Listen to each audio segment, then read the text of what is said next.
내 영이 주를 찬양합니다. 내 영이 주를 찬양합니다. 내 영이 주를 찬양합니다. 내 영이 주를 내 영이 주를 찬양합니다.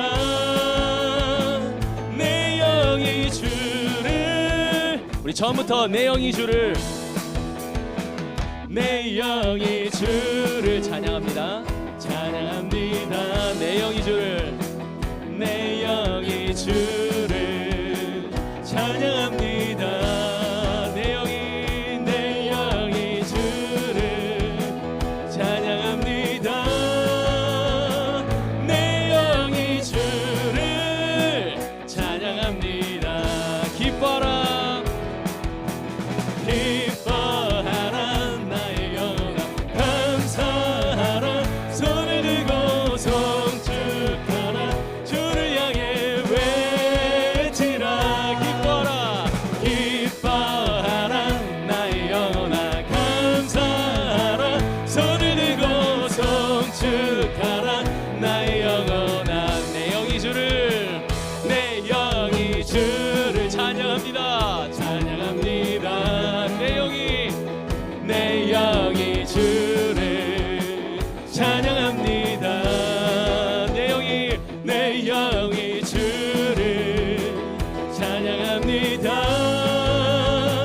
내 영이 주를 찬양합니다. 기뻐라 기뻐하라 나의 영혼아 감사하라 손을 들고 송축하라 주를 향해 외치라 기뻐하라 기뻐하라 나의 영혼아 감사하라 손을 들고 송축하라 나의 영 기뻐하라 기뻐하라 나의 영혼아 감사하라 손을 들고 송축하라 주를 향해 외치라 기뻐하라 기뻐하라 나의 영혼아 감사하라 손을 들고 우리 한 번 더 기뻐하라 나의 영혼아 기뻐라 기뻐하라 나의 영혼아 감사하라 손을 들고 송축하라 주를 향해 외치라 기뻐하라 기뻐하라 나의 영혼아 감사하라 손을 들고 송축하라 나의 영혼아 아멘. 우리 다 같이 박수 치시면서 찬양할까요?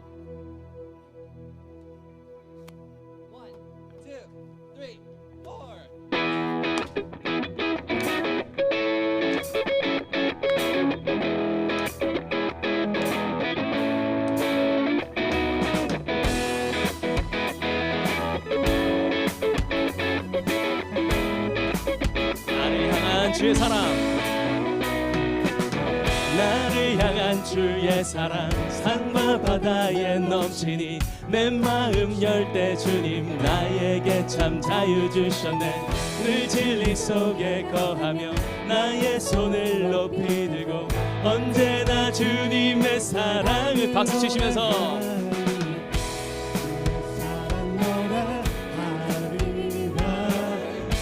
영원토록 노래하리라 주의 사랑 노래하리라 영원토록 나를 향한 주의 사랑 산과 바다에 넘치니 내 마음 열 때 주님 나에게 참 자유 주셨네 늘 진리 속에 거하며 나의 손을 높이 들고 언제나 주님의 사랑을 주의 사랑 노래하리라 주의 사랑 노래하리라 영원토록 노래하리라 주의 사랑 노래하리라 영원토록 우리 처음부터 다시 한번 고백해볼까요? 나를 향한 주의 사랑 산과 바다에 넘치니 내 마음 열 때 주님 나에게 참 자유 주셨네. 늘 진리 속에 거하며 나의 손을 높이 들고 언제나 주님의 사랑을 노래하. 주의 사랑 노래하리라. 주의 사랑 노래하리라. 영원토록 노래하리라. 주의 사랑 노래하리라. 영원토록 주의 사랑 노래하리라. 주의 사랑 노래하리라. 영원토록 노래하리라. 주의 사랑 노래하리라. 영원토록 노래. 내가 춤을 출 때, 내가 춤을 출 때 다 비웃겠지만 그들도 주 알게 되면 함께 기뻐 춤을 추게 되리. 주의 사랑 노래하리라. 주의 사랑 노래하리라. 영원토록 노래하리. 주의 사랑 노래하리라. 주의 사랑 노래하리라. 영원토록 노래. 주의 사랑 노래하리라. 주의 사랑 노래하리라. 영원토록 노래하리라. 주의 사랑 노래하리라. 영원토록 노래하리라. 아멘.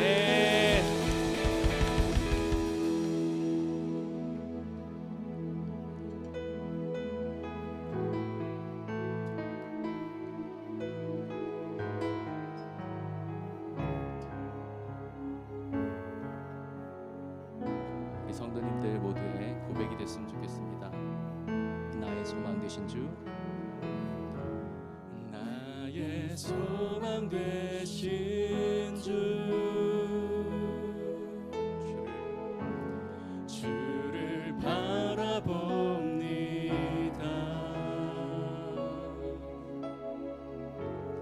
다시 오실 나의 왕 예수, 주를 기다립니다. 다시 한번 고백해 보겠습니다. 나의 소망 되신 주, 나의 소망 되신 주, 주만 바라봅니다. 주를 바라봅니다.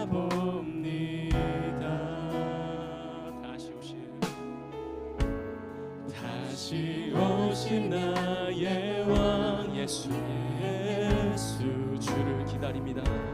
주를 기다리. 밤이나 낮이나 낮이나 어제나 오늘도 영원히 주만 찬양해.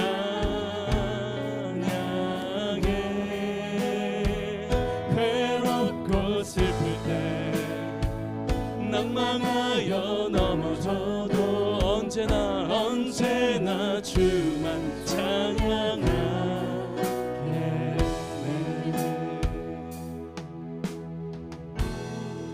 나의 소망 되신 주, 나의 소망 되신 주, 주만 바라봅니다. 주만 바라봅니다.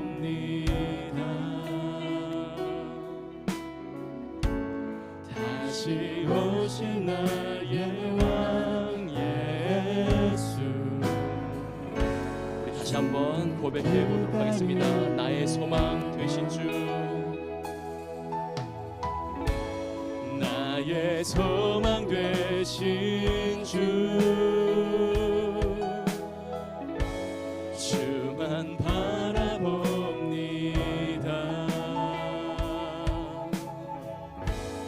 다시 오실 나의 왕 예수,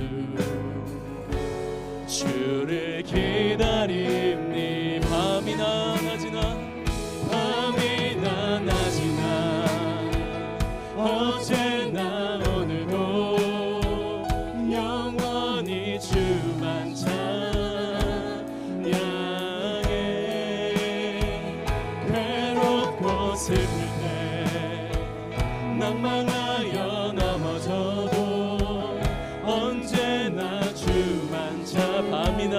낮이나 밤이나 낮이나 어제나 오늘도 영원히 주만 찬양해. 괴롭고 슬플 때 낭망하여 넘어져도 언제나 주님 목소리로 고백해 보겠습니다. 밤이나 낮이나 밤이나 낮이나 어제나 오늘도 영원히 주만 찬양해.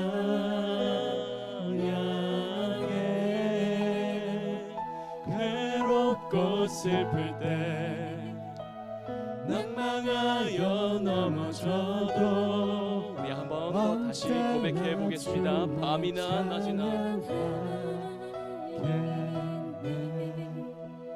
밤이나 낮이나 어제나 오늘도 영원히 주만 찬양해.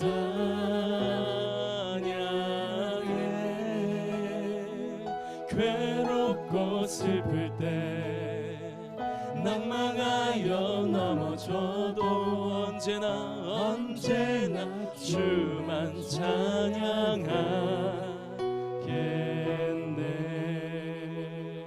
아멘.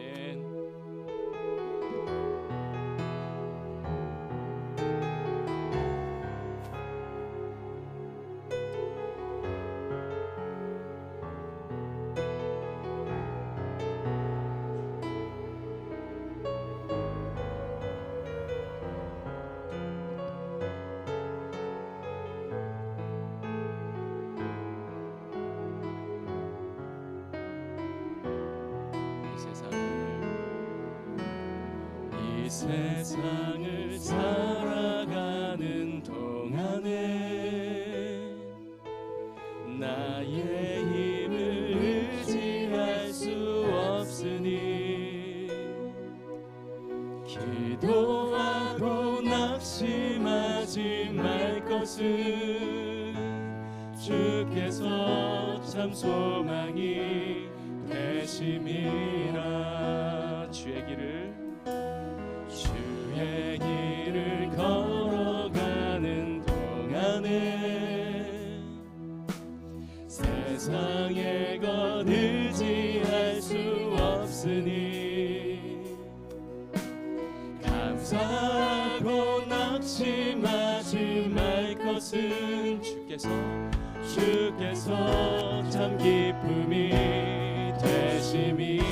하나님의 꿈이 나의 비전이 되고 예수님의 성품이 나의 인격이 되고 성령님의 권능이 나의 능력이 되길 원하고 바라고 기도합니다.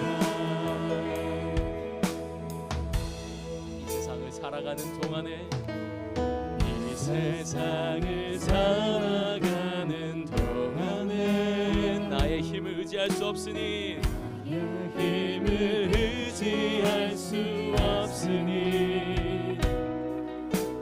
기도하고 낙심하지 말 것은 주께서 참 소망이 되심이. 아멘. 주의 길을 걸어가는 동안에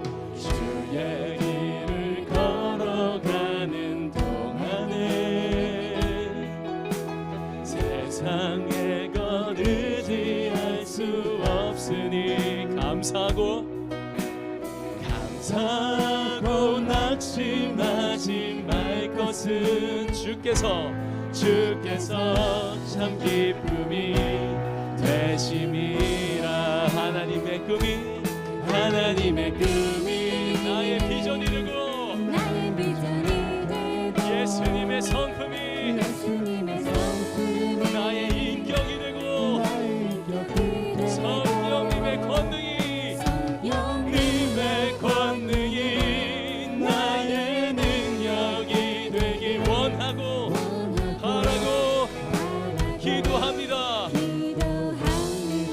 꿈이 하나님의 꿈이 나의 비전이 되고 예수님의 성품이 나의 인격이 되고 성령님의 권능이 나의 능력이 되길 원하고 바라고 예수 하나님의 꿈이 나의 비전이 되고 예수님의 성품이 나의 인격이 되고 성령님의 권능이 나의 능력이 되길 원하고 바라고 목소리로 다시 한번 고백하겠습니다. 하나님의 꿈이 나의 비전이 되고 예수님의 성품이 나의 인격이 되고 성령님의 권능이 나의 능력이 되길 원하고 바라고 기도합니다. 원하고 바라고 기도합니다.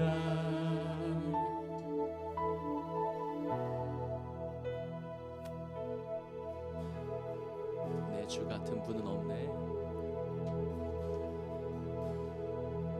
내 주 같은 분 없네. 그 어느 누구도 내 생명 다하도록 주 얼굴만 구하리. 내 주 같은 분 없네. 그 어느 누구도 내 주 같은 분 없네. 이 땅 위에 우리 다시 한번 고백해 보겠습니다. 내 주 같은 분 없네. 그 어느 누구도 내 생명 다하도록 주 얼굴만 구하리. 내 주 같은 분 없네. 그 어느 누구도 내 주 같은 분 없네. 이 땅 위에 오 하나님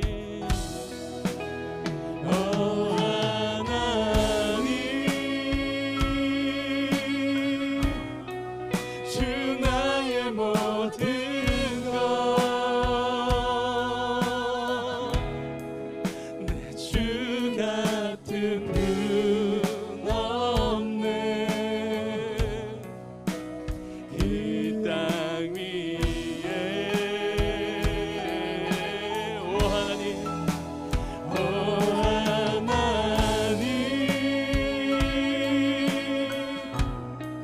주 나의 모든 것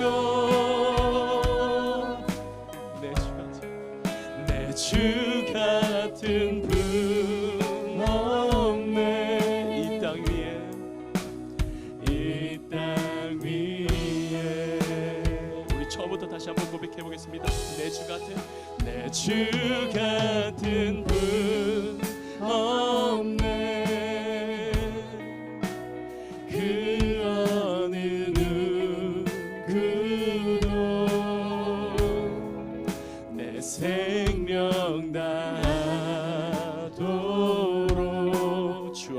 얼굴만 구하리 얼굴만 구하리 내 주 같은 분 없네 내 주 같은 분 없네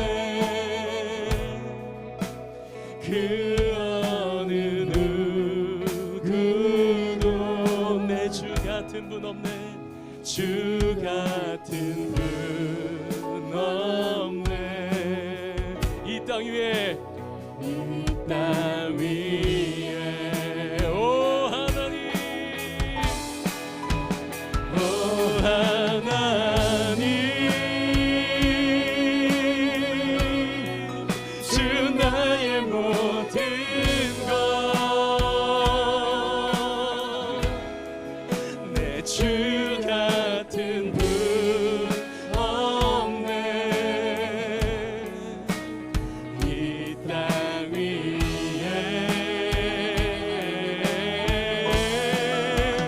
오 하나님 주 나의 모든 것 내 주 같은 분 없네 내 주 같은 분 없네 이 땅 위에 이 땅 위 오 하나님 오 하나님 주 나의 모든 것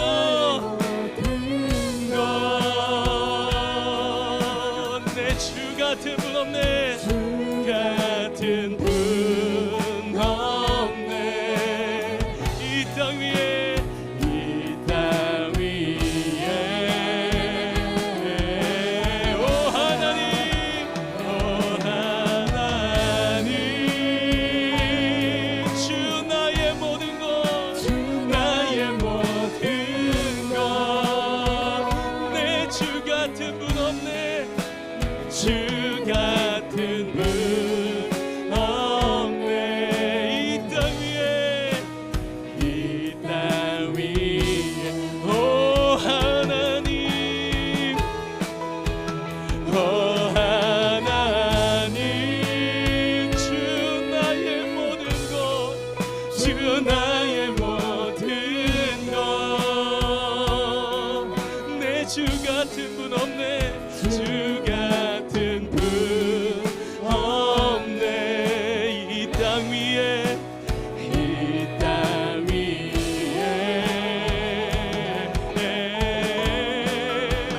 오 하나님 주 나의 모든 것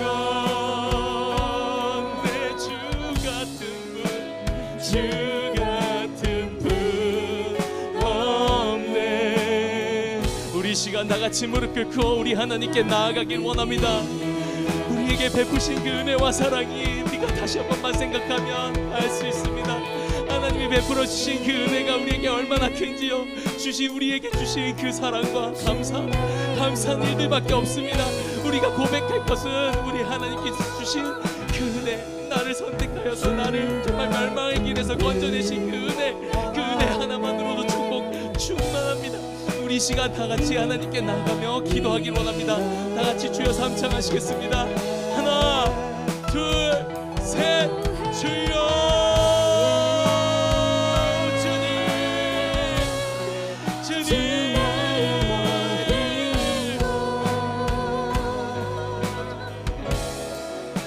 주 같은 분 없네 이 땅 위에 오 하나님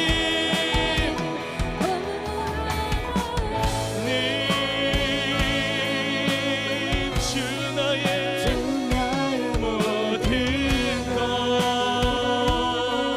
내 주 같은 분 없네 주 같은 분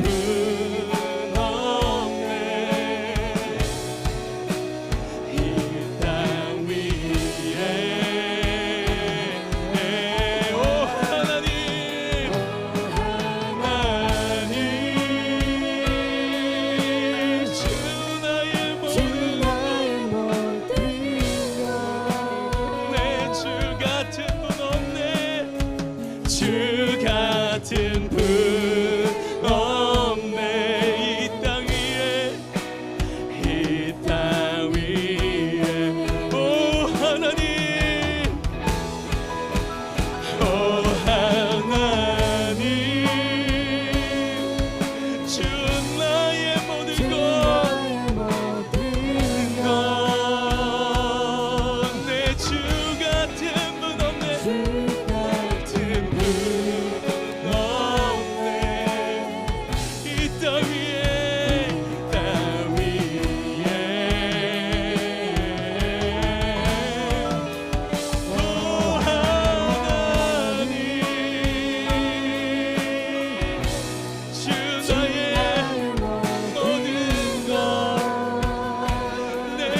같은 분 없네.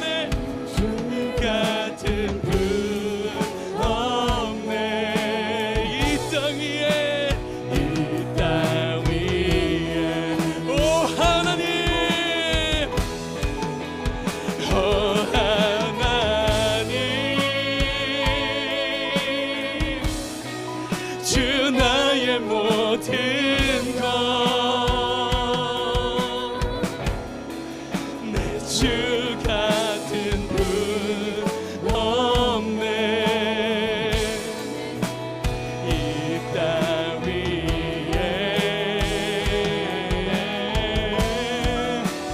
오 하나님 주 나의 모든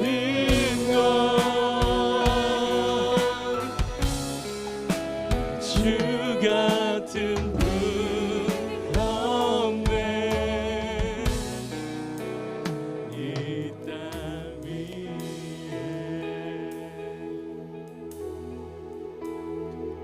좋으신 하나님, 이 시간 저희 가운데 임재하여 주셔서 저희의 예배를 받아주시니 감사합니다. 오늘 이 예배를 드리는 가운데 저희 한 사람 한 사람이 진정 주님을 찾기에 갈급한 마음으로 아버지께 나아가는 예배자가 되길 소원합니다. 아버지, 우리의 삶 가운데 일어나는 많은 일 가운데 주님을 보기 원합니다. 이 우주 만물을 창조하신 하나님께서 무엇이 부족해서 아무리 찾아보아도 선한 것 없는 작은 우리의 인생에 개입하셔서 우리를 부르시고 꿈을 주시고 이 긴 신앙의 여정을 인내하며 걸어갈 수 있는 힘을 주시고 이끌어 주시는지요. 그런데 우리는 하나님의 큰 그림을 보지 못하고 눈앞의 문제에 낙심하고 실망하며 쓰러질 때가 많습니다. 아버지, 우리를 불쌍히 여겨주셔서 우리의 영적 눈을 열어 이 세상을 운행하시는 우리의 인생을 인도하시는 하나님의 지혜를 볼 수 있는 은혜를 주시옵소서. 아버지, 우리의 자녀들을 위해 기도합니다. 혼란스러운 죄악된 세상에서 살아가는 우리의 아이들, 진리 가운데 사랑과 상황을 통찰력을 가지고 볼 수 있는 지혜를 주시옵소서. 그리고 하나님을 올바르게 알아가고 하나님과 사랑의 관계를 맺을 수 있게 축복하여 주시길 원합니다. 지금도 여러 나라에 수고하고 계신 우리 선교사님들과 IGM 지체들, 그리고 지금 한국에 나가서 선교하고 계신 우리 목사님, 사모님, 영육간의 강건함으로 늘 지켜주시고 날마다 하나님을 영화롭게 하는 인생 살아갈 수 있게 은혜 내려 주시옵소서. 하나님 아버지, 오늘 말씀을 전해주실 구본한 집사님, 두렵고 떨리는 마음으로 단위에 설 때 하나님의 성령의 기름을 부어주셔서 하나님의 말씀을 담대하게 선포할 수 있게 은혜 내려 주시옵소서. 하나님 아버지, 어떠한 순간에도 우리를 놓지 않으시는 우리 아버지께 날마다 감사드리며 이 모든 건 나를 사랑하시는 우리 주 예수 그리스도의 이름으로 기도드립니다.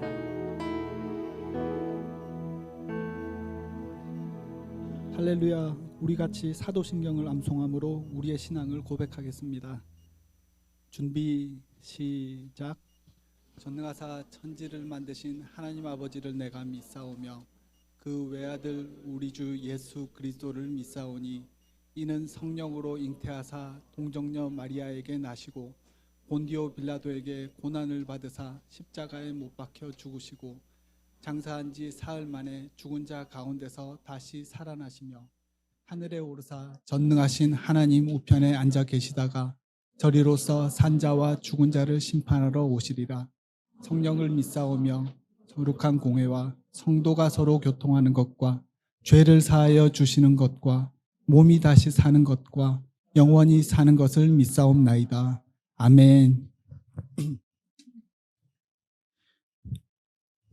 우리 다시 옆에 계신 분들과 인사 나누시겠습니다.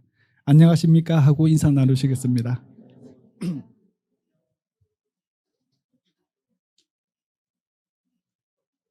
반갑습니다. 오늘 제가 준비한 설교 제목은 누가복음 24장 48절에 이 모든 일의 증인이 되라입니다. 본문은 누가복음 24장 25절에서 35절 그리고 44절에서 49절입니다. 바로 엠마오 마을로 가는 두 제자 이야기입니다. 설교는 세 부분으로 구성해 보았습니다. 엠마오로 가는 사람들은 누구인가?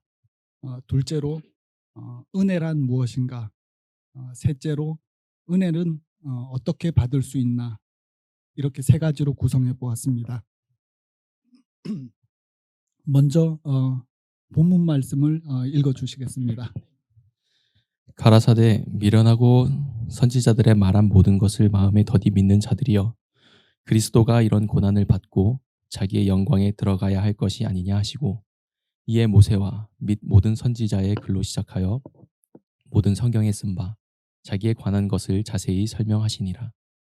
저희의 가는 촌에 가까이 가매 예수는 더 가려 하는 것 같이 하시니, 저희가 강건하여 가로되 우리와 함께 유하사이다.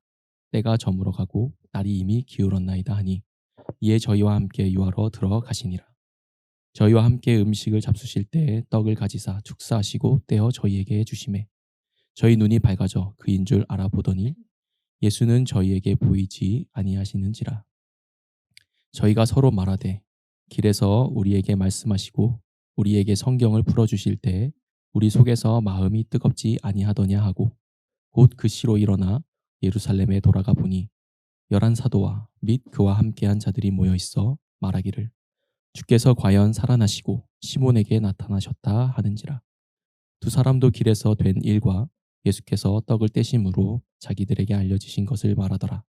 또 이르시되 내가 너희와 함께 있을 때에 너희에게 말한 바 곧 모세의 율법과 선지자의 글과 시편의 나를 가리켜 기록된 모든 것이 이루어져야 하리라 한 말이 이것이라 하시고, 이에 저희 마음을 열어 성경을 깨닫게 하시고, 또 이르시되 이같이 그리스도가 고난을 받고 제3일에 죽은 자 가운데서 살아날 것과 또 그의 이름으로 죄사함을 얻게 하는 회개가 예루살렘으로부터 시작하여 모든 족속에게 전파될 것이 기록되었으니, 너희는 이 모든 일의 증인이라. 볼지어다 내가 내 아버지의 약속하신 것을 너희에게 보내리니, 너희는 위로부터 능력을 입히울 때까지 이 성에 유하라 하시니라. 아멘. 아멘. 저는 개인적으로 이번 설교를 준비하면서 저의 신앙생활과 오버랩되는 부분이 많다고 생각하였습니다. 저의 오해로 인하여 2010년부터 2019년까지 저의 신앙의 방황이라고 할까요? 제 자신의 뒤를 돌아보게 되었습니다. 정리되고 분명해지면서 마음이 다시 뜨거워지고 다시 한번 신앙을 회복하고 다지는 기회가 되었습니다.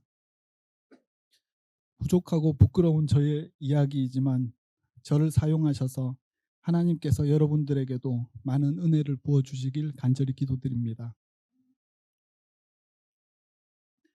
엠마오 마을로 가는 두 제자 이야기는 예수님이 십자가에서 못 박혀 죽으시고 제3일에 다시 살아나셔서 제자들에게 나타나시는 장면입니다. 예루살렘은 온통 예수의 죽음과 시체가 없어진 것으로 인하여 난리와 소동이 난 상태입니다.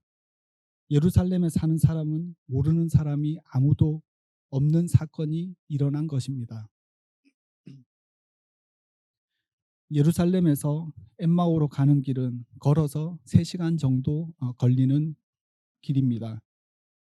심리가 4km이니까 25리면 예루살렘에서 서쪽으로 10km 떨어진 거리에 있습니다.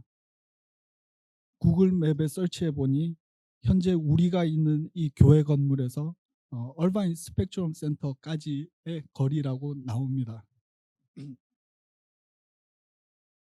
오늘 본문에서 예수님이 부활하신 바로 그 주일날 예수님의 두 제자는 그 길을 갑니다.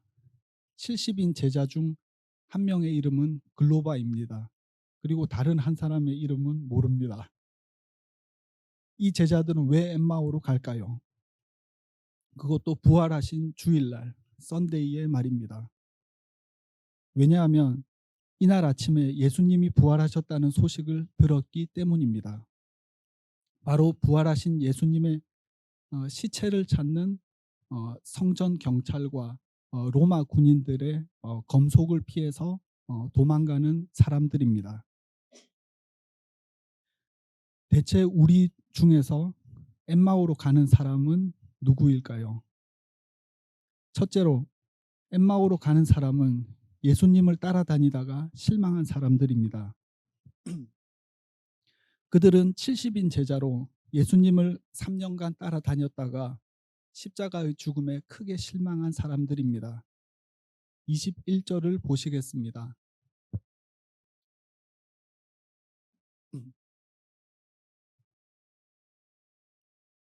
제가 읽겠습니다.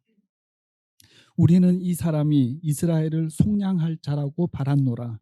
이뿐 아니라 이 일이 일어난 지가 사흘째요 라고 합니다. 그 두 사람은 예수님을 이스라엘을 속량할 자였다 라고 말합니다. 속량의 사전적 의미를 찾아보았습니다. 몸값을 받고 종의 신분에서 풀어주어 양민이 되게 하는 것이라고 합니다.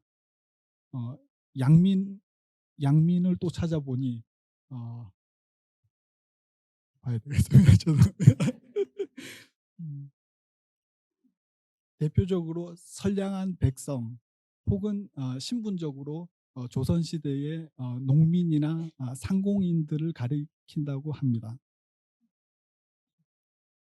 그렇다면 이스라엘 사람들에게 속량이라는 의미는 이스라엘이 처해 있는 곤란한 상황과 처지에서 풀어주는 것을 말하는 것입니다. 저는 개인적으로 이스라엘 나라를 보면 마치 한국의 역사와 비슷한 점이 많다고 생각합니다. 한국은 일제강점기 1910년 8월 29일부터 1945년 8월 15일까지 35년간의 굴욕적인 기간을 지나고 5년 뒤 1950년 6.25라는 동족 간의 분단이라는 아픔을 지니고 있고 그 외에 수많은 역사적 외침을 받아온 한국입니다. 비슷한 점은 많지만 이스라엘의 역사를 보면 한국보다 아픔이 훨씬 더했을 것 같습니다.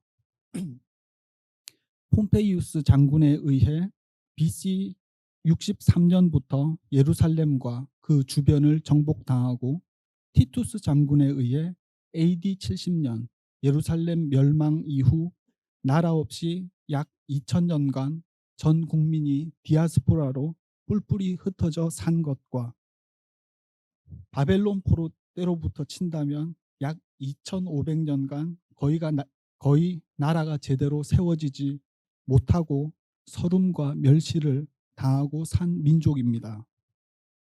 그러므로 당시 그들이 생각하는 속량은 로마군으로부터의 독립은 너무나 당연했고 합당했습니다. 하지만 예수님은 너무나 힘없이 쉽게 돌아가셨습니다. 17절을 보시겠습니다. 예수께서 이르시되 너희가 길 가면서 서로 주고받고 하는 이야기가 무엇이냐 하시니 두 사람이 슬픈 빛을 띠고 머물러 서더라고 합니다. 이 두 사람은 슬픔 가운데 있습니다. 이제 예수님이 죽으시고 다 끝났다고 생각합니다. 십자가에 처참하게 죽은 예수님이 이제 더 이상 이스라엘을 구원할 수 없다고 생각하는 것입니다. 기대가 크면 실망도 큽니다. 이 둘은 큰 실망을 했습니다. 우리 역시 예수님을 우리 삶의 상황 속에서 모든 필요, 종된 것, 생활비, 관계 등등에서 풀어주어 자유롭게 해주시는 분이라고 생각하지는 않으십니까? 신앙은 있다고 자부하지만 혹시 내심 예수님으로부터 큰 실망을 하고 계시지는 않으신지요? 저는 이번 설교 준비를 통하여 제가 바로 그런 사람이었다는 것을 깨닫게 되었습니다. 예수님을 오해해도 한참 오해하면서 신앙생활을 해왔던 것입니다. 혹시 여러분들에게도 생각하시는 속량이 있습니까? 어떤 것으로부터입니까? 두 번째로, 엠마오로 가는 사람은 예수님이 부활하셨다는 소식을 듣고도 믿지 못하는 사람들입니다. 그들은 그날 아침부터 일어난 부활 소동을 믿지 못하고 예수님이 부활하지 못했다고 생각합니다. 여러 사람들의 소동도 헛것을 보았다고 생각합니다. 왜냐하면 시체가 없어졌기 때문입니다. 또 그 일로 인해 당국자들에게 어떤 어려움을 겪게 되지는 않을까 두려워하여 낙향하는 사람들입니다. 그들은 예상되는 환란을 보며 25리 떨어진 엠마오라는 도시로 급히 피난을 갑니다.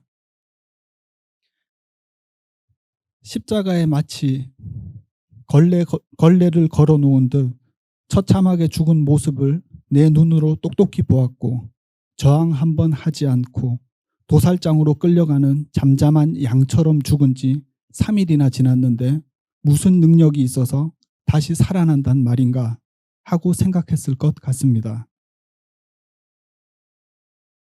셋째로, 엠마오로 가는 사람은 악한 세상의 환멸과 무기력함을 느끼고 낙향하는 사람들입니다. 유대교가 억울한 누명을 씌워 예수님을 죽이는 것을 보고 그런 너무나 악한 세상에 대해 아무것도 할 수 없는 자신들에게 실망해서 낙향하는 심령에는 울분과 환멸과 안타까움이 있습니다. 이젠 다 끝났다는 패배의식에 사로잡혀 있습니다. 부활의 확신이 없는 사람은 세상에서 늘 패배합니다. 우리도 때로는 패배의식에 사로잡힐 때가 있습니다. 저는 2008년 IGM에 출석하면서 신앙생활을 시작하게 되었습니다. 인카운터를 마치고 얼마 지나지 않아서 수요 성경 공부 때 성령 체험을 하게 되었습니다. 모두들 기도하는 시간에 갑자기 제 귀에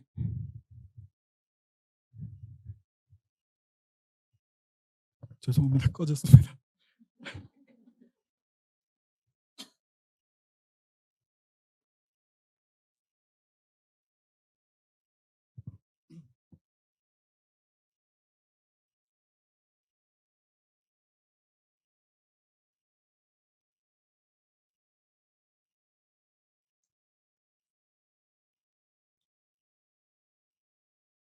죄송합니다.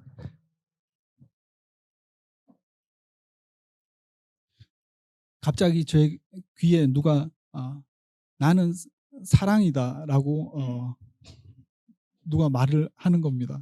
그래서 제가 갑자기 놀래서 눈을 뜨고 이제 주변을 이제 두리번 거렸습니다. 그랬더니 다들 각자 자기 기도하시기 바쁘시더라고요. 그래서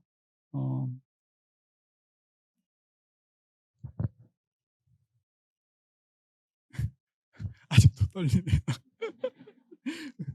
조금씩 보고하겠습니다.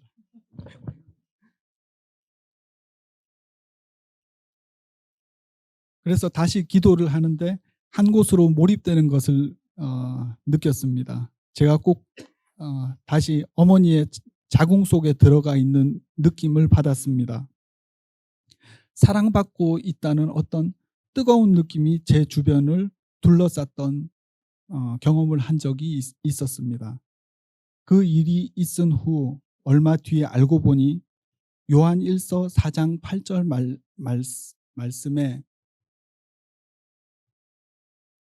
사랑하지 아니하는 자는 하나님을 알지 못하나니 이는 하나님은 사랑이심이라 는 말씀이 있다는 것을 알게 되었습니다. 하나님이 사랑이시라는 것을 말씀으로 깨닫게 하여 주시는 섭리가 저에게 임하였습니다. 그 뒤로 많은 분들이 말씀하시는 툭 치면 눈물만 나고 마치 구름 위를 걷는 듯 한동안 성령으로 충만한 나날들을 보냈던 기억이 있습니다.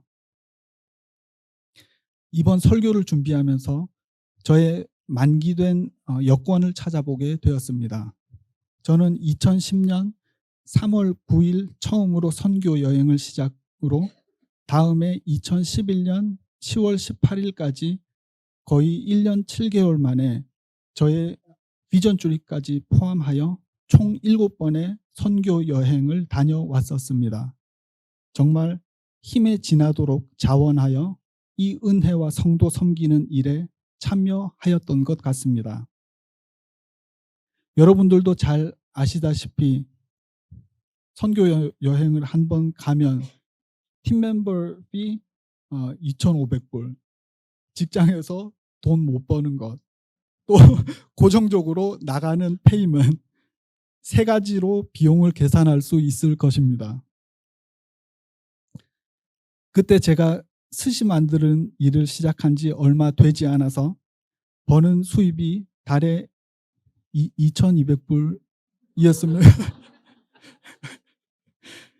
그리고 많은 분들이 아시지만 저를 잘 모르시는 분들을 위해서 저는 딸이 넷 있습니다.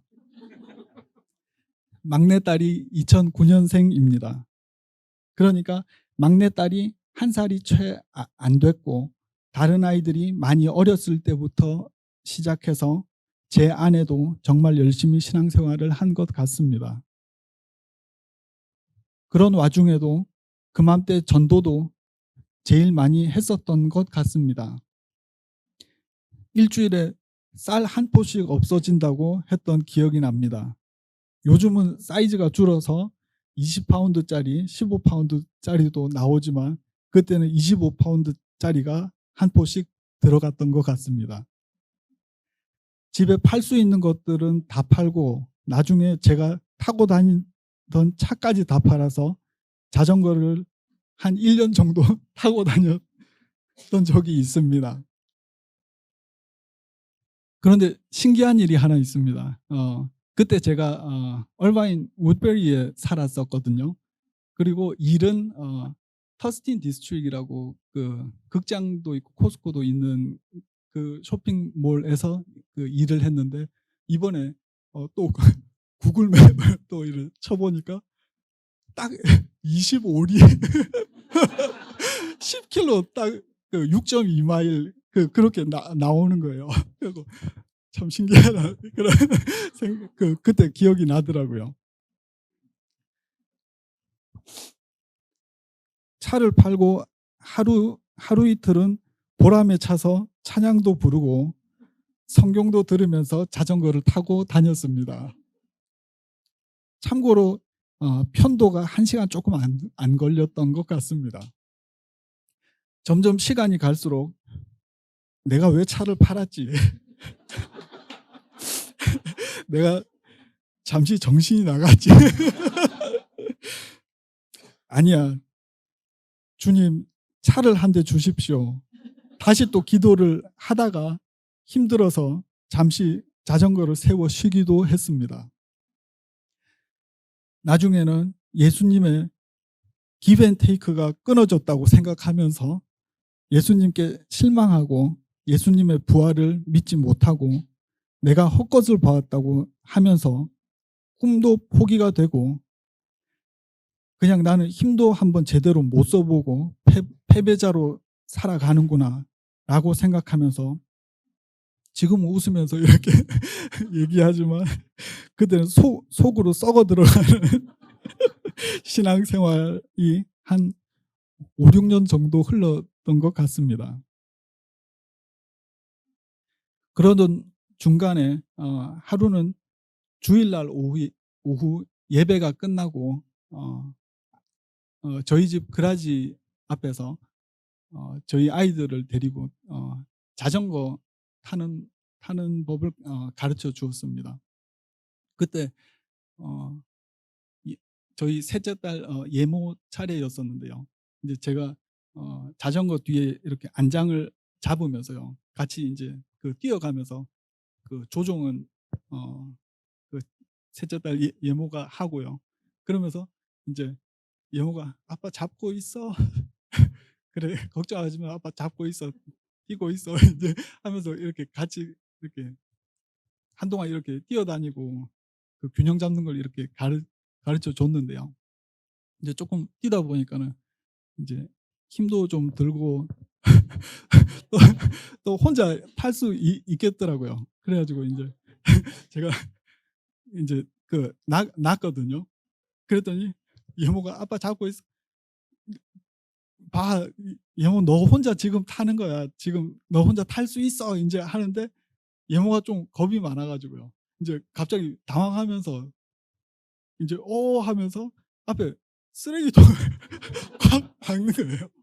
그래가지고 넘어지면서 이제 막 까지고 좀 약간 피도 좀 나고 해가지고요. 그렇게 있는데 제가 갑자기 뭐랄까요, 제 속에서요 이렇게 좀 쌓였던 게 있었나 봐요. 그러면서 갑자기 막 울분과 화가 올라오면서 뛰어가가지고 예모한테요, 일어나! 라고 제가 소리를 지른 겁니다.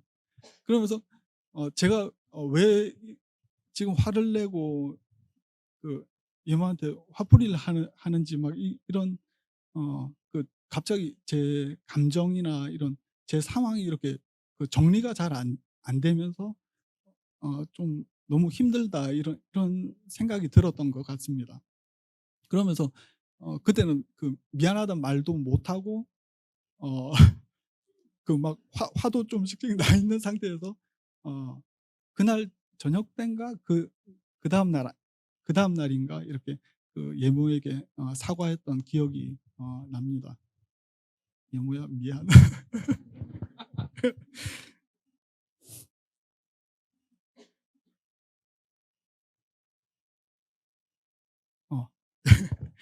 제 속에서는 저도 모르게 차차 하나님에 대한 실망과 믿지 못함으로 인하여 꿈이 사라지고 소망 없이 살아가는 제 자신을 발견하게 되었습니다.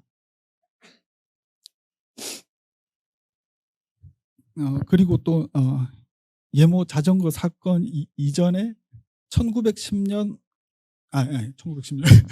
2010년 5월 달에 갔던 비전 출입에서는 하나님께 주의 종이 되겠다고 서원을 하였습니다.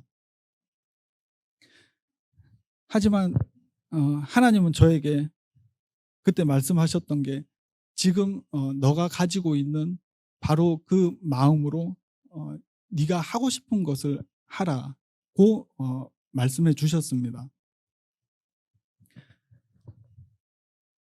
지금 돌아보면 하나님께서는 저를 사용하시기 위하여 저의 마음을 다듬기를 원하셨다는 것을 깨닫게 됩니다.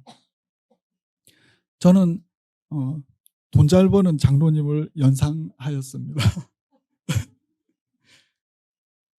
제가 세상에서 돈 버는 것에 소질이 있다고 생각했고 원했던 것이라고 믿고 접었던 사업을 다시 시작하였습니다. 상호도 God's Harvest 라고 하였습니다. 축복해 주셔야 되는 건 아닙니까? 하지만 여기 계신 많은 분들이 아시지만 저의 사업은 다시 망하게 되었습니다. 이후 저는 갑자기 신앙의 정체기가 찾아오고 그때 내가 받았던 비전은 뭐지?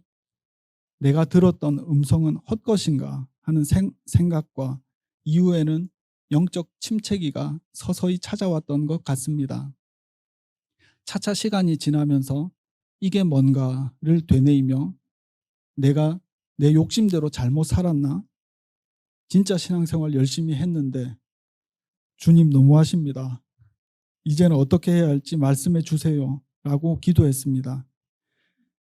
하지만 답도 주시지 않으시고 그냥 저를 내버려 두시는 것 같았습니다.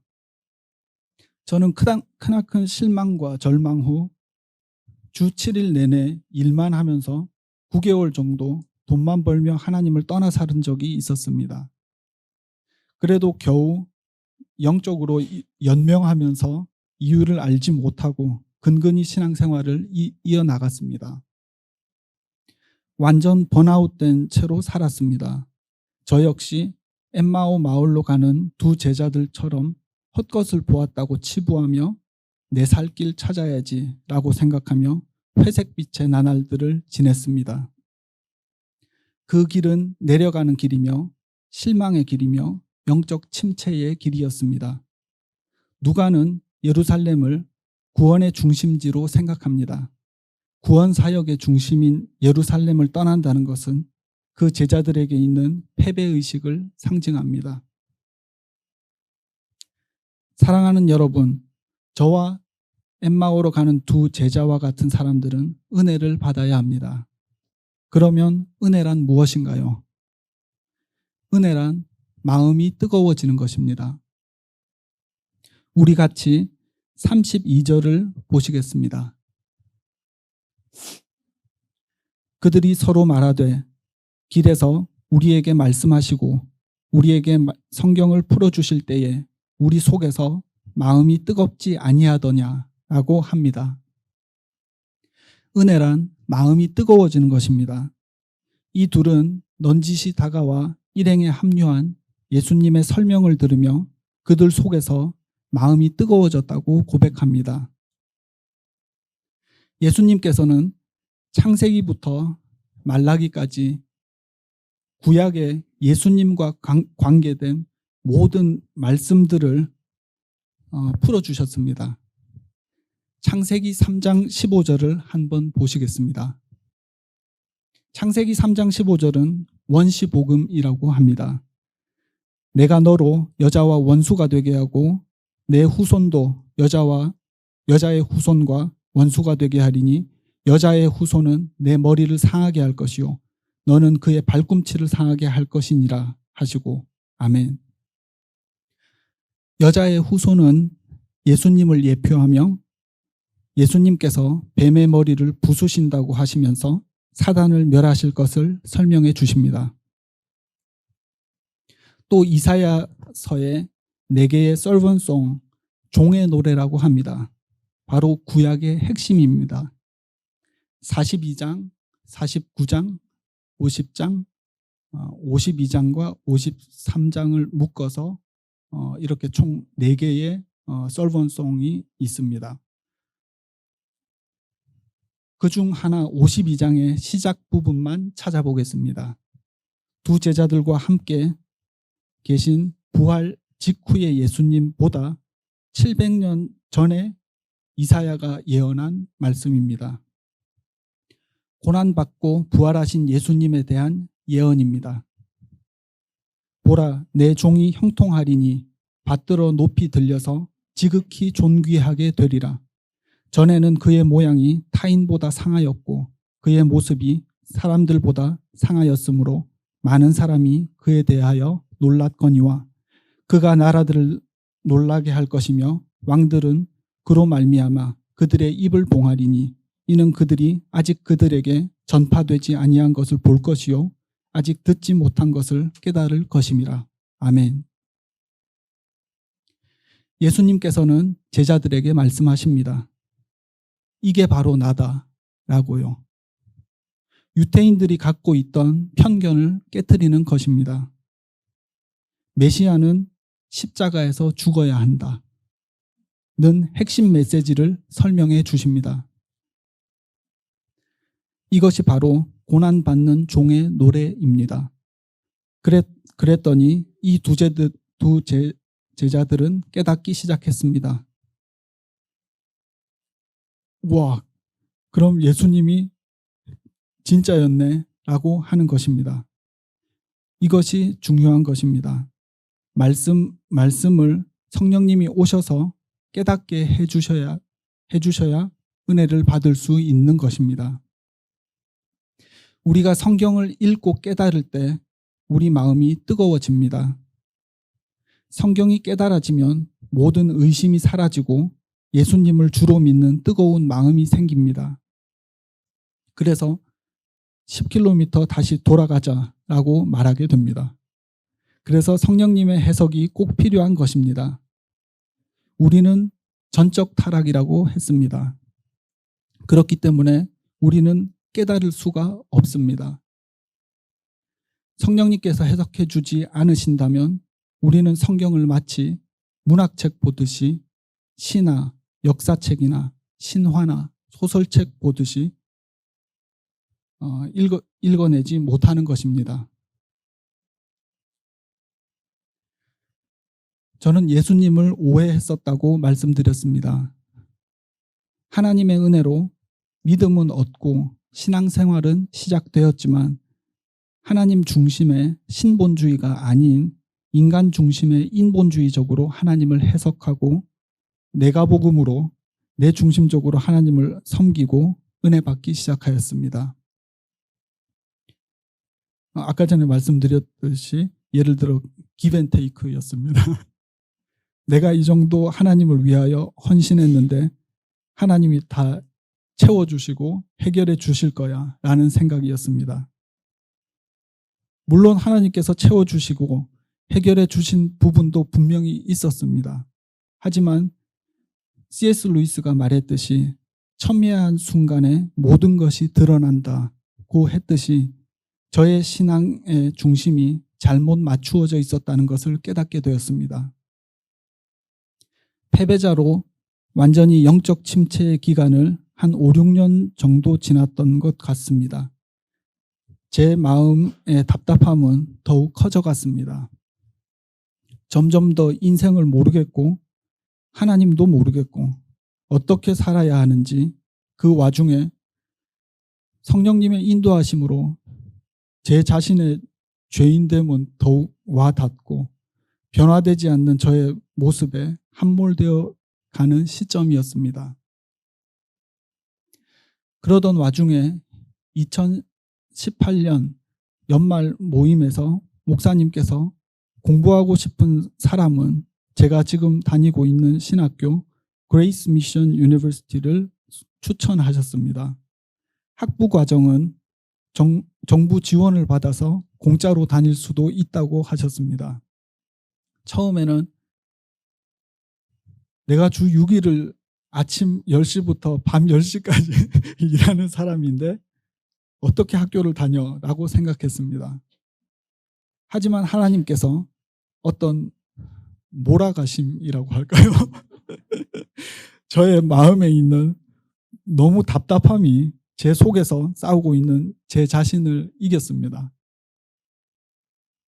저는 제 자신이 너무 무식하다고 생각이 들고 세상을 살아가기가 너무 힘들기 때문에 아무리 시간이 없고 힘들어도 한 학기 동안 한번 견디면서 공부해 보자 라고 마음을 먹게 되었습니다. 그러니까 처음에는 콜링이 없이 신학교를 입학하게 된 것입니다. 물론 하나님의 관점에서는 모든 것이 다 예비하신 것이었겠지만 저는 하나님께 실망하고 함께 하심도 믿지 못하고 제 자신의 무기력함에 제 살 길을 찾아간 것입니다. 아마도 사도행전과 바울 서신 수업 시간이었던 것 같습니다. 참고로 신학교라고 수업 시간이 그렇게 거룩거룩하지 않습니다. 신학교의 수업도 일반 학교의 수업에서 주고받는 지식 전달의 시간과 그리 다르지 않다는 것을 말씀드립니다. 어느 말씀이었는지는 기억이 나지 않습니다. 갑자기 수업 시간에 제가 구석에 앉은 저 혼자 뜨거운 눈물을 흘리고 있는 제 자신을 발견했습니다. 그 눈물은 어떤 제 인생의 서름이나 힘들어서 우는 그런 인간적인 눈물이 아니었습니다. 그것은 제 심령 깊은 곳에서부터 샘솟아나는 기쁨의 눈물이었습니다. 제 마음은 쿵쾅거리고 기쁨에 어쩔 수 없이 찬양하는 저의 영혼이었습니다. 그 이유는 성경의 말씀들이 너무나 소중하게 느껴지고 하나님께서 저에게 심령에 꽂아주시는 것 같은 느낌을 받았습니다. 저의 마음에는 이 소중하고 귀한 말씀들을 세상에 전하고 싶은 마음이 물밀듯이 일어나는 것이었습니다. 그러면서 또 과거 저의 비전 출입에서 저에게 말씀하셨던 너가 가지고 있는 바로 그 마음으로 너가 하고 싶은 것을 하라고 하신 말씀이 저의 뇌리에 기억이 났기 때문입니다. 갑자기 저의 모든 의문이 풀어지면서 너가 가지고 있는 바로 그 마음을 순금으로 연단해 내셔야 했던 것을 깨닫게 되었습니다. 하나님에 대한 모든 오해와 원망과 실망, 좌절, 세상의 불의 등등 모든 것이 하나님의 섭리로 받아들여지게 되었습니다. 그리고 신기한 것은 그 순간 제가 진정으로 말씀 전하는 자가 되길 원했다는 것입니다. 이처럼 성령님의 은혜를 받으면 우리는 마음이 뜨거워지는 것입니다. 둘째로 은혜란 예수님을 알아보는 것입니다. 처음에는 예수님을 못 알아봤던 그들이 점차 알아보게 됩니다. 왜 못 알아볼까요? 부활하시고 풍채가 바뀌었기 때문입니다. 목사님이 말씀하셨던 영광체의 예수님입니다. 저도 이 영광체가 어떤 것인지는 보지도 못하고 제가 죽어보지 않아서 잘 모르겠습니다. 하지만 말씀을 살펴보아 영광체의 겉모양은 우리가 바로 알아볼 수는 없지만 그 사람인 줄 우리가 느낄 수 있고 확신할 수 있다는 것입니다. 천국에서 우리 육신의 부활이 일어나서 다 함께 리유니언하는 우리 모두를 소망합니다. 예수님을 하나님으로 알아보는 것이 은혜 받는 것입니다. 19절을 보시겠습니다. 이르시되 무슨 일이냐? 이르되 나사렛 예수의 일이니 그는 하나님과 모든 백성 앞에서 말과 일에 능하신 선지자이거늘 이라고 합니다. 엠마오 길의 두 제자는 처음에는 예수님을 선지자 중에 한 분으로 알아보았습니다. 또 52절을 보시겠습니다. 그들이 그에게 경배하고 큰 기쁨으로 예루살렘에 돌아가 라고 합니다. 그러나 나중에는 부활하신 구주로 알아보고 감람산에서 승천하실 때는 경배를 드립니다. 셋째로 은혜란 예수 부활의 증인이 되는 것입니다. 두 사람은 예수님을 알아보자 즉시로 3시간을 예루살렘으로 되돌아가 예수님의 부활을 증거합니다. 예수님을 증거하는 것이 우리의 사명입니다. 이 둘이 캄캄한 25리길을 되돌아가 문을 꽉 잠그고 있는 제자들에게 예수님의 부활을 증거한 것처럼 우리도 가서 굳게 닫힌 문들을 열고 들어가 예수님의 부활을 선포해야 합니다. 예수님이 가장 원하시는 것은 교회, 즉 택하신 자들을 모아들여 천국에서 함께 사는 것입니다. 들림 받은 우리는 천국에서 하나님의 가족, 하나님의 사랑받는 자녀가 되어 영생하게 될 것입니다. 사랑하는 여러분, 그러면 우리는 어떻게 해야 은혜를 받을 수 있을까요? 첫째로, 먼저 예수님이 찾아오셔야 합니다. 우리가 드리는 모든 예배, 지금도 이곳에 찾아오셔야 이 말씀들도 깨달을 수 있는 것입니다. 그렇지 않으면 안 됩니다. 예수님은 12제자뿐 아니라 70인 제자들도 다 챙기십니다.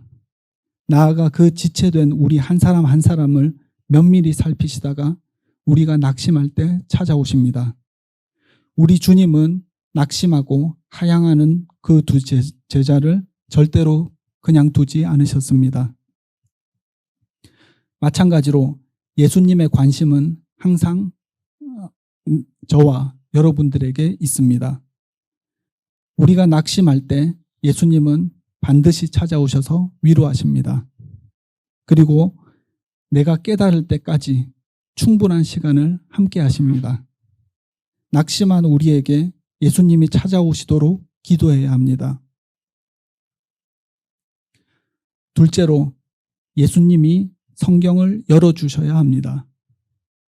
예수님의 도우심으로 모든 성경을 잘 통찰해서 예수님을 볼 수 있어야 은혜가 옵니다. 예수님은 두 사람을 위하여 하나님의 말씀, 즉 성경을 전체적으로 다루어 주셨습니다. 모세오경부터 선지서와 시가서까지 전체적으로 설명해 주셨습니다. 구약을 히브리어로 타나크라고 합니다. 모세오경은 토라, 선지서는 느비임, 성문서는 흐트빔입니다. 첫 글자만 따면 타나크가 됩니다. 26절을 보시겠습니다. 그리스도가 이런 고난을 받고 자기의 영광에 들어가야 할 것이 아니냐라고 하셨습니다. 예수님의 논지는 메시아는 반드시 고난받고 부활 승천하여야 한다입니다. 즉 성경 전체는 우리에게 고난을 통해 영광에 이르는 그리스도를 가르쳐 줍니다. 많은 사람들이 메시아라고 하면 엉터리로 알고 있습니다. 메시아가 오시면 로마 사람들을 때려 눕히는 군사적 혁명, 정치적 혁명을 생각하였습니다. 세례 요한도 오실 이가 당신이십니까? 라고 물었습니다. 세례 요한도 혁명가 예수를 생각했었습니다. 지금쯤 혁명을 일으키실 때가 됐는데 왜 안 일으키시지? 라고 생각했습니다. 예수님은 제자들에게 말씀하셨습니다. 가서 전해라. 내가 일으키는 혁명은 그런 혁명이 아니란다. 영적으로 죽어있던 사람들이 살아나고, 영적으로 장님이었던 사람들이 눈을 뜨고, 영적으로 절름발이었던 사람들이 걷게 되고, 영적으로 귀머거리였던 사람들이 듣게 되는 그런 혁명이란다 라고 말이죠. 그래서 세례 요한은 기쁨으로 죽었을 것이라고 생각합니다. 이번 설교를 준비하면서 계속해서 저는 기도하였습니다. 하나하나 여쭤가면서 고민을 많이 했던 것 같습니다. 그 중에 저에게 말씀하신 것 하나는, 고난은 증인에게 반드시 수반되는 행위의 과정이다 라고 설명해 주셨습니다. 예수님은 성경 말씀을 깨닫는 형태로 우리를 깨우치십니다. 주님이 풀어주셔야 합니다. 말씀에 대한 예수님, 즉 성령님의 해석이 필요합니다. 특히 내가 잘 알고 있다고 생각하는 말씀에 대해서도 집중적인 연구와 묵상이 필요합니다. 말씀을 한 번만 제대로 깨달아도 나와 내 주변이 변합니다. 예수님은 엠마오로 가는 두 제자들과 대화하실 때 예수 그리스도의 고난과 부활이라는 주제를 택하셨습니다. 예수님의 방법은 고난을 통해 영광을 받는 것입니다. 즉, 낮아짐을 통해 높임을 받고 섬김을 통하여 진정한 섬김을 받는 것입니다. 또 하나님의 방법은 혁명이나 폭력이 아닌 사랑입니다. 사랑이 있으면 희생하는 법입니다. 이것이 은혜 받는 성경의 원칙입니다. 사랑하는 여러분, 세상에 실망하셨습니까? 마음에 좌절이 있습니까? 은혜 받아야 삽니다. 여러분에게 이런 은혜가 있습니까? 두 제자는 은혜를 받았습니다. 마음이 뜨거워졌습니다. 영의 눈이 열렸습니다. 예루살렘으로 달려갑니다. 마음이 뜨거워집니까? 영의 눈이 열립니까? 예루살렘으로 달려가십니까? 하나님의 말씀을 받고 예수님을 만나야만 이런 은혜를 받게 됩니다. 오늘 마음 문을 열고 기도하십시오. 성령님이 찾아오실 것입니다. 오늘 예수님을 바로 깨달은 사람만이 오던 길을 되돌아갈 수 있는 것입니다. 끝으로 우리 다 같이 48절을 읽겠습니다. 너희는 이 모든 일의 증인이라. 아멘. 이제는 부활의 증인으로서 이 모든 일의 증인이 되는 삶을 사시는 여러분이 되시기를 주 예수님의 이름으로 기도드립니다. 제가 마무리로 간단하게 설교 요약은 하지 않았습니다. 왜냐하면 이번 설교 준비를 하는 중에 복음 성가 중에 엠마오 마을로 가는 두 제자라고 다윗과 요나단이 부른 것을 알게 되었습니다.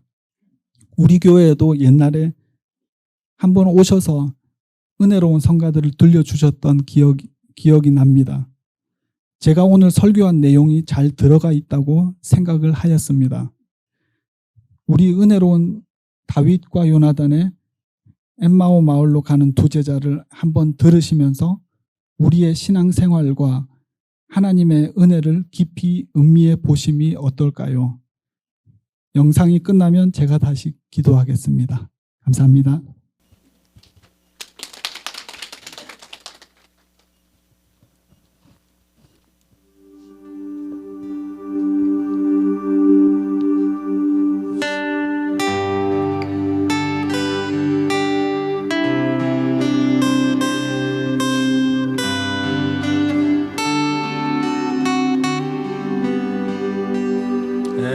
엠마오 마을로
네, 감사합니다.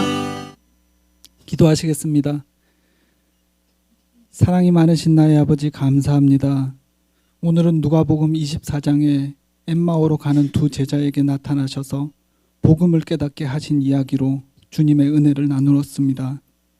예수님께서 우리들의 더러운 죄를 짊어지시고 죽으시고 부활하셔서 우리들에게 나타나심을 감사드립니다. 또한 말씀으로 예수님을 하나님으로 증명하심이 그저 신묘막측할 뿐입니다. 저희들 증인의 삶을 살아갈 때에 주님께서 저희들과 함께하여 주심을 믿고 마음껏 주님의 사랑하는 자녀들을 구원하는 일에 저희들을 사용하여 주시옵소서. 결단하는 모든 성도들 위해 축복하여 주시옵소서. 그저 감사드립니다. 주님 홀로 영광 받아 주시옵소서. 하나님, 오늘도 저희들 하나님께 나아올 때 빈손 들고 나아오지 아니하고 귀한 예물 들고 나왔습니다. 주님께서 흠양하여 주시옵고 드린 손길을 기억하여 주시옵소서. 신승철 목사님과 IGM 교회가 하는 모든 사역들을 축복하여 주시옵고 함께 하심을 믿고 감사드리올 때 모든 말씀 우리 주 예수 그리스도의 이름으로 감사하며 기도드립니다. 아멘.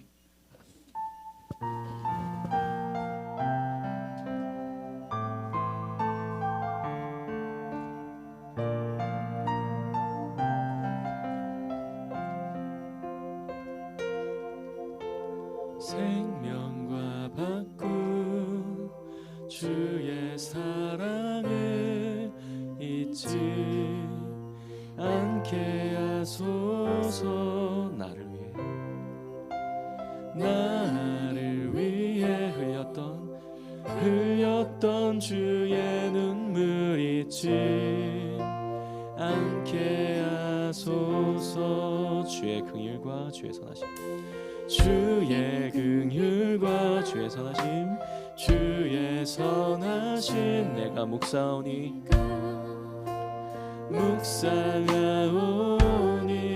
내 영혼 위에 베푸신 주의 은혜, 베푸신 주의 은혜 잊지 않게 하소서. 감사합니다. 감사합니다. 주님 고맙습니다. 주님 고맙습니다. 그 사랑 때문에, 그 사랑 때문에, 그 눈물 때문에 주 앞에서 예배합니다. 예배합니다. 우리 처음부터 다 같이 찬양해 볼까요? 생명과 바꾼 주의 사랑을 잊지 않게 하소서. 나를 위해 흘렸던 주의 눈물, 흘렸던 주 잊지 않게 하소서. 않게 하소서. 주의 긍휼과 주의 선하심, 주의 긍휼과 주의 선하심. 내가 묵상하오니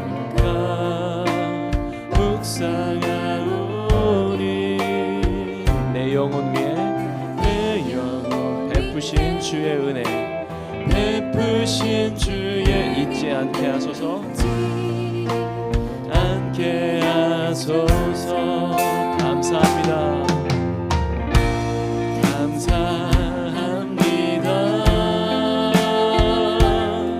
주님 고맙습니다.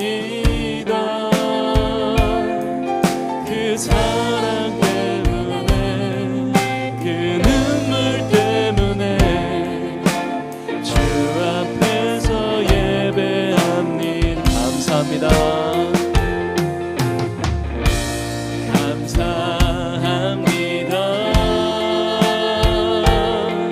주님 고맙습니다. 그 사랑 때문에, 그 눈물 때문에 주 앞에 주시고 감사합니다.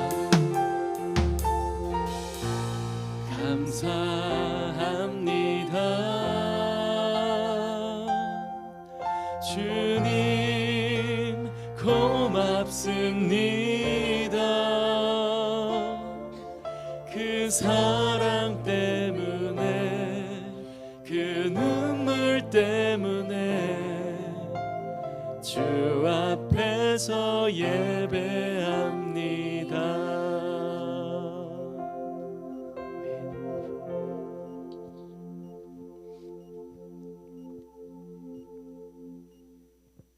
다시 한번 우리 옆에 계신 분들에게 하나님께서는 당신을 사랑하십니다 하시겠습니다.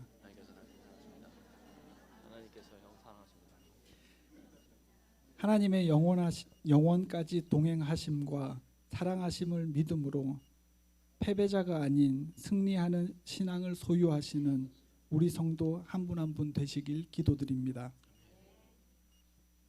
우리 다 같이 일어나셔서 하나님께 찬양 올려드리고 예배를 마치도록 하겠습니다.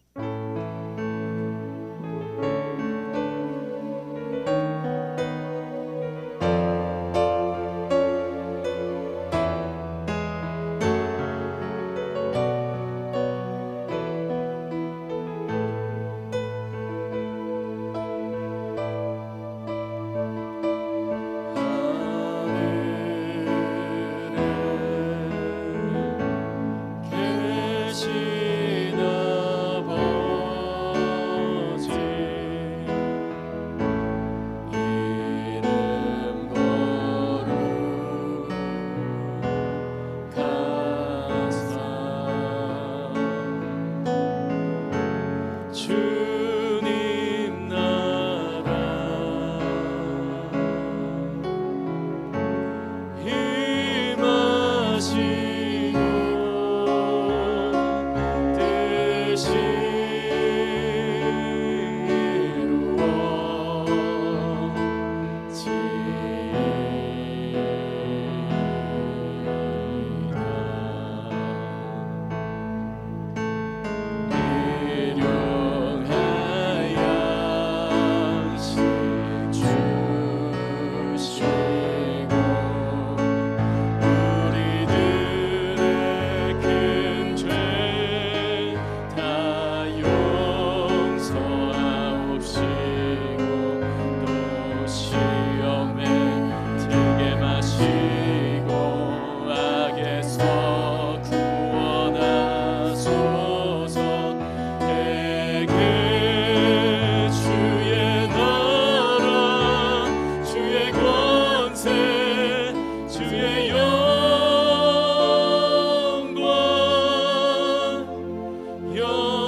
기도하시겠습니다.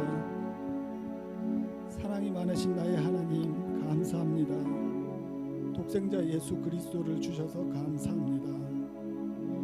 예수님께서 저희들을 직접 찾아와 주시고 믿음을 주시고 그 믿음을 증거하게 하심이 그저 신기하고 은혜로 받습니다. 아무 자격 없는 저희들을 창세부터 택정하시고 사랑하는 자녀 삼아 주시는 하나님의 경륜을 찬양합니다. 나아가 증인 삼아 주심도 감사합니다. 고개 숙인 성도 한 분 한 분마다 더욱 예수 그리스도의 증인되는 삶으로 인도하여 주시옵소서. 하나님께 순종케 하시는 크신 지혜와 사랑에 감사와 찬양을 올려드립니다. 주님 홀로 영광 받아 주시옵소서. 이 모든 말씀 살아계신 구주 우리의 구주 예수님의 이름으로 기도드립니다. 아멘.